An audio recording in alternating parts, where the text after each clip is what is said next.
Merci beaucoup à toutes et à tous d'être venus nombreuses et nombreux cet après-midi.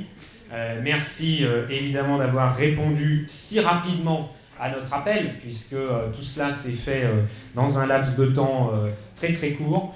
Et j'en profite pour remercier tout de suite, tout particulièrement, souvent on le fait à la fin des réunions, là je le fais au début, celles et ceux qui évidemment ne vont pas intervenir cet après-midi à la tribune, mais qui ont été, comme on le dit souvent et ça n'a rien de péjoratif, les petites mains qui ont permis la réalisation de cette journée. Et je crois que vous pouvez les applaudir parce que vraiment, il y a beaucoup de personnes qui ont donné de leur temps pour réaliser cette première rencontre nationale de notre mouvement, de notre nouveau mouvement, alors que, comme vous le savez, sans doute, et je le dis là aussi très franchement, nous n'avons pas de moyens. Vous savez qu'il y a parfois des gens qui insinuent telle ou telle chose, mais la réalité, c'est que quand on crée un mouvement, évidemment, on part de rien en termes de moyens. C'est normal, on le savait d'ailleurs, on assume, mais évidemment, on va aussi chercher à corriger cela dans les mois qui viennent. Alors, vous en souvenez sans doute, ça apparaît d'ailleurs à certaines et certains d'entre nous déjà comme lointain, mais c'était il y a à peine un mois, lorsque moi j'ai annoncé que je quittais EELV, Europe Écologie Les Verts. Ensuite, Jean-Vincent a suivi aussi. Tout de suite, on nous a dit « mais vous êtes tout seul, vous faites cela, il n'y a personne qui vous suit, on a eu droit, et je passe à tous les colibets possibles et imaginables, et j'en avais retenu un évidemment que je ne peux m'empêcher de redire devant vous cet après-midi, c'est que désormais on se réunirait dans une cabine téléphonique. Alors les cabines téléphoniques n'existent plus, comme vous le savez, mais une salle comme celle-là, je pense quand même que pour une cabine téléphonique, c'est un peu grand et c'est un peu vaste, et c'est très bien puisque vous êtes plus de 350 à avoir répondu à notre appel pour venir cet après-midi à cette première rencontre nationale, et vous allez avoir le privilège, vous êtes récompensé de votre effort d'être venu, puisque vous allez avoir le privilège d'assister à une naissance.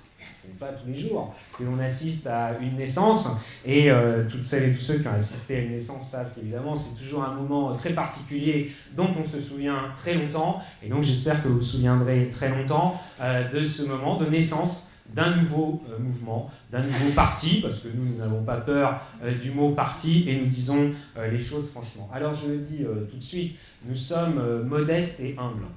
Nous sommes modestes et humbles et déterminés.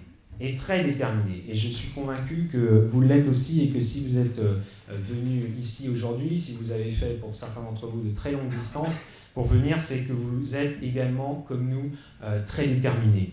Nous reconstruisons à partir d'aujourd'hui l'écologie politique en France, pierre après pierre.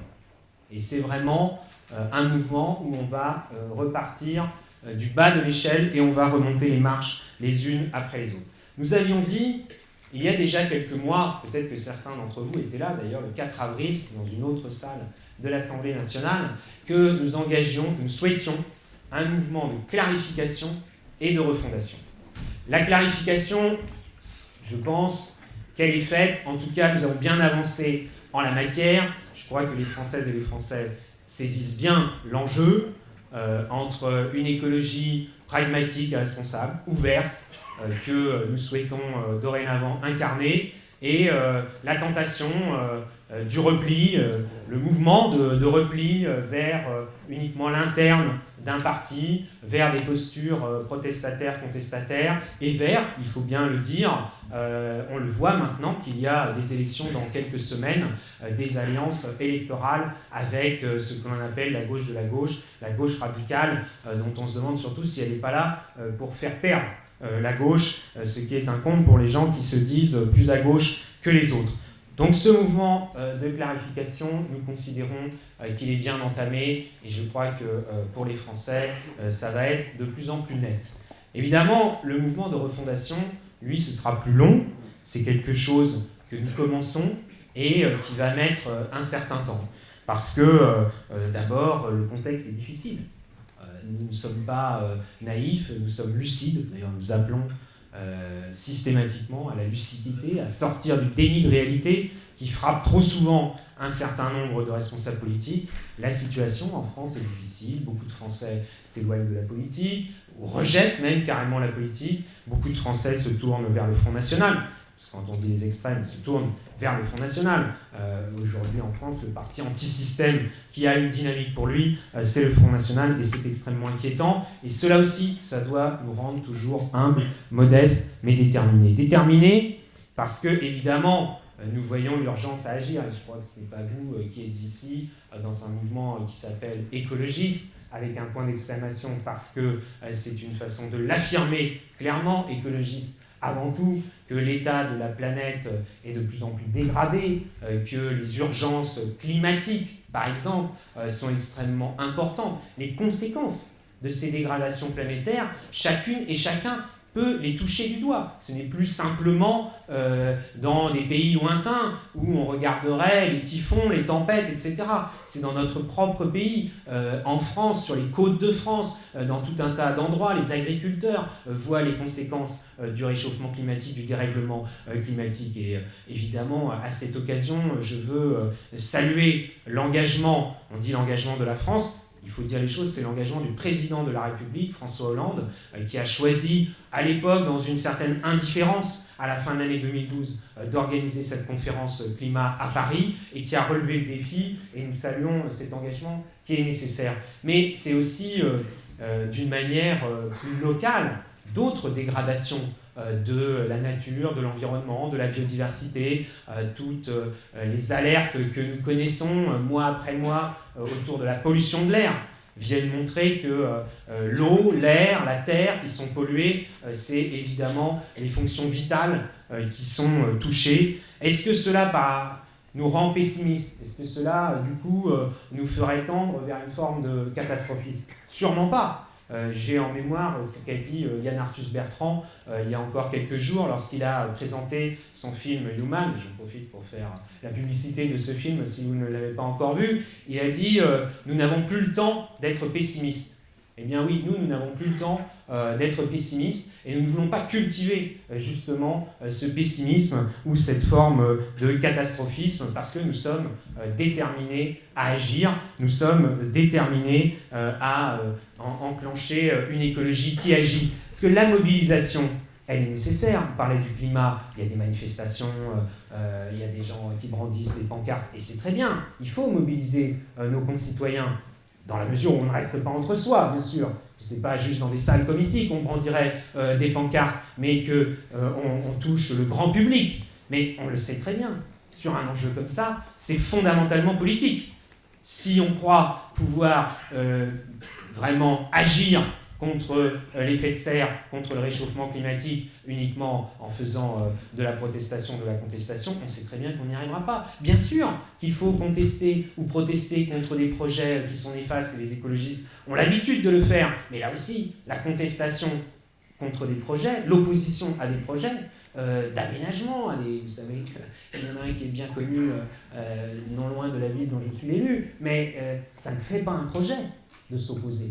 Ça ne fait pas un projet de protester, ça ne fait pas un projet de contester. Et donc nous sommes déterminés à non seulement avoir une écologie qui agit, mais une écologie positive qui donne envie de se mobiliser, qui donne envie aux Français d'être des acteurs de la transition écologique. Et je crois que si on doit retenir une chose, c'est qu'on doit toujours être ouvert, attentif, à l'écoute des préoccupations des Français, à l'écoute de ce que les Français nous disent. C'est pas facile quand on fait un parti politique, a toujours la tendance de faire les choses entre soi et de se replier en discutant entre soi, y compris parce qu'on peut avoir évidemment de bonnes idées, mais il faut que nous fassions toujours cet effort d'être à l'écoute des préoccupations des Français plutôt que de tomber dans un travers bien connu qui est celui d'être donneur de leçons, car il n'y a rien de pire pour décourager les gens d'agir.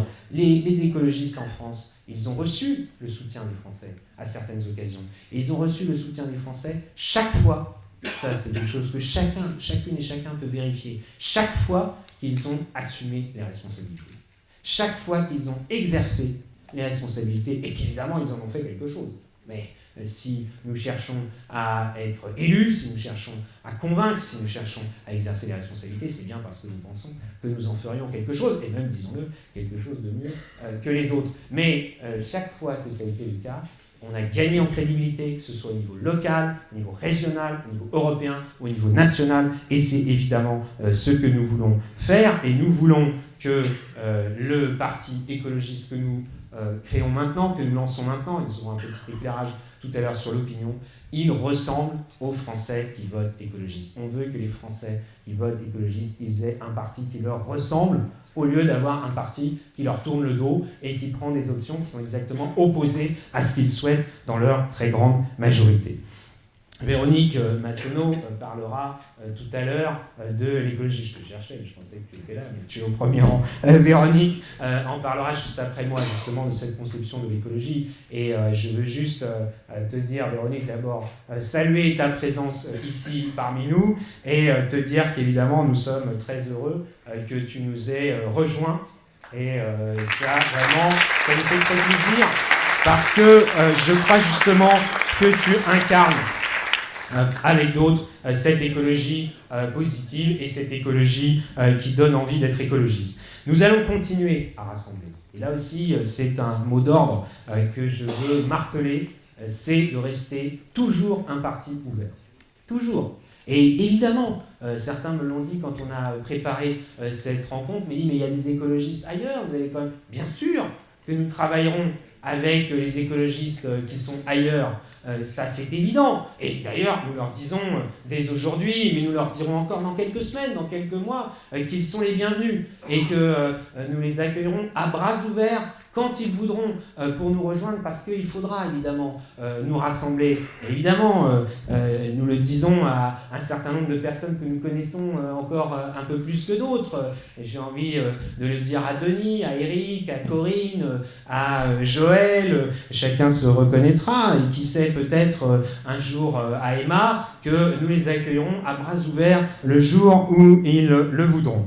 Et j'en profite aussi pour saluer à cette occasion la décision de Barbara Pompili, qui est une décision très courageuse. Vous savez qu'elle est dans une région qui est vraiment sous la menace concrète de la conquête du pouvoir par le Front National, par Marine Le Pen en personne, et elle a fait un choix très clair, très courageux, et je la remercie aussi du mot sympathique qu'elle a eu à l'égard de notre journée, de notre mouvement, puisqu'elle a dit qu'elle regardait tout cela avec intérêt. Notre point de ralliement à nous, je crois que d'autres le diront tout à l'heure, c'est l'écologie. C'est ce qui nous rassemble. Sur ces questions-là, évidemment, nous serons d'une grande cohésion, d'une grande unité. Après, il peut y avoir bien d'autres sujets de débat, et là aussi, ne soyons pas sectaires, ne soyons pas là à toujours rappeler la ligne du parti. Il faudrait d'ailleurs bannir cette expression de notre langage. Notre unité aussi, c'est notre clarté stratégique. Et je n'en dis pas plus à ce stade, nous aurons l'occasion d'y revenir dans l'après-midi. La clarté stratégique. On ne refera pas le débat mois après mois, réunion après réunion, de savoir quelle est la bonne stratégie. À une époque, c'était même, est-ce qu'on doit se présenter aux élections? Après, est-ce qu'on doit se présenter aux élections pour avoir des élus? Ah bah tiens, là, il est étrange de se présenter aux élections, mais ce ne serait pas pour avoir des élus. Et après, mais est-ce que c'est pour avoir des élus qui vont exercer des responsabilités? Est-ce que finalement, ce ne serait pas mieux d'avoir des élus qui restent à la tribune, comme ça, à distribuer les bons points ou les mauvais points, surtout les mauvais points d'ailleurs en général, et de ne jamais exercer les responsabilités? Nous, c'est clair, net, précis. Nous voulons nous présenter aux élections parce que nous sommes les démocrates et nous voulons avoir des élus qui exercent des responsabilités à tous les niveaux et évidemment à commencer par les élections régionales dans quelques semaines.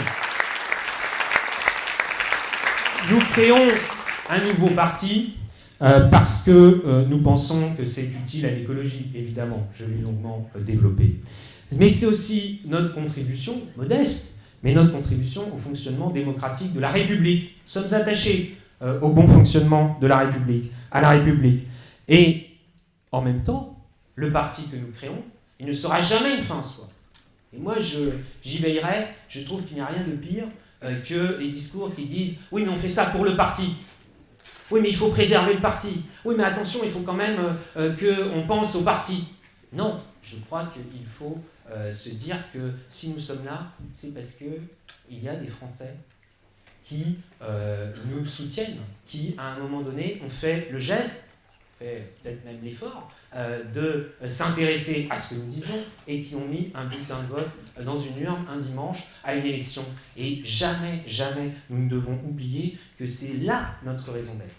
C'est les Français, notre raison d'être, et c'est par ailleurs notre légitimité démocratique. Donc notre priorité, c'est d'être à l'écoute des Français, et je me permets de le dire à ce stade, d'être à l'écoute des Français, y compris de ceux, et peut-être surtout, de ceux que l'on n'entend pas beaucoup, de ceux qui ne sont pas des professionnels de la manifestation perpétuelle, de celles et ceux qui n'ont pas d'organisation même, peut-être, pour se faire entendre. Et pour autant, il suffit de tendre l'oreille. Il suffit de le vouloir. Ce ne sont pas des invisibles, comme on a dit parfois, on a dit la France des invisibles, mais ils sont invisibles à ceux qui ne veulent pas les voir. Parce que les Français qui travaillent, qui agissent dans leur ville, dans leur quartier, dans leur école, dans des associations, c'est pas parce qu'ils ne sont pas dans la tribu des jamais contents, dans ceux qui passent leur temps à râler, à protester ou à contester, qu'ils n'existent pas. Et moi, je fais le pari que c'est à eux que nous devons d'abord et avant tout penser. Et puis, si nous faisons de la politique en France, et je finirai par cela, c'est parce que nous aimons la France. Moi, je veux le dire très clairement. J'en ai ras-le-bol des discours qui passent leur temps, des responsables politiques français qui passent leur temps à dénigrer la France. Quand on écoute une certaine droite, c'est même le slogan, paraît-il, d'une liste de droite aux élections régionales qui dit « il faut remettre la France au travail ».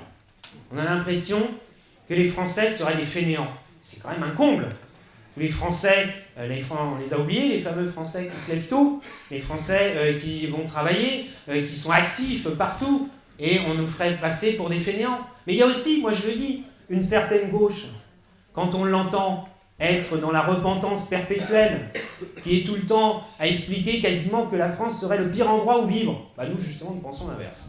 Nous pensons que la France est un pays où il fait bon vivre, et d'ailleurs, notre objectif politique, c'est que la France continue à être un pays où il fait bon vivre. Je m'arrêterai là, parce que je pourrais en parler pendant des heures de la France et du rapport particulier que notre pays entretient entre son histoire, sa géographie, et je pense que de ce point de vue-là, la France pourrait ainsi être la patrie de l'écologie, si tant est qu'on s'en donne un petit peu les moyens et un petit peu de mal. Et je pense que, contrairement à ce que disent certains de ces responsables politiques, qui disent, vous vous souvenez, il y avait même un ancien président de la République qui disait « la France est irréformable ». Les Français ne peuvent rien faire. C'est un bon moyen, d'ailleurs, évidemment, de se dédouaner de toute responsabilité et d'expliquer qu'on n'a rien fait. Moi, je pense exactement l'inverse. Il y a beaucoup d'innovation, et on en parlera d'ailleurs cet après-midi. Il y a beaucoup d'esprit d'initiative, d'entreprise. Pas un gros mot tout de même, et d'ailleurs nous voulons l'encourager, cet esprit d'initiative et cet esprit d'entreprise. Et je finirai donc en disant que nous ferons de la politique et nous aimons les Français comme ils sont, la France comme elle est. Nous voulons changer un certain nombre de choses, c'est plutôt du côté du système politico-administratif ou certaines dérives du système économique que les Français qu'il faudrait changer. Et puis je vous raconterai une petite histoire pour finir. Il paraît que c'était le président Mitterrand. Alors, je vous le dis tout de suite, il faudra vous habituer à ce que je cite le président Mitterrand assez souvent. Et donc, le président Mitterrand, on m'a raconté cela, parce que j'étais un peu jeune, avait dit dans un de ses meetings, avait raconté une histoire. Il aimait bien raconter, c'était un bon conteur d'ailleurs. Et il avait dit qu'un roi de France, n'hésitait pas à mettre ses pas parfois dans ceux des rois de France, un roi de France avait visité le chantier d'une cathédrale. Et il avait croisé 2 tailleurs de pierre. Et il leur dit, alors, que faites-vous ? Le premier tailleur de pierre lui dit, bien, je taille une pierre, puis une autre. Et il s'adresse au deuxième et il lui dit, mais alors, et vous, que faites-vous ? Et ce deuxième tailleur de pierre lui dit, je bâtis une cathédrale. Alors voilà, nous serons à la fois des tailleurs de pierre et des bâtisseurs. Merci.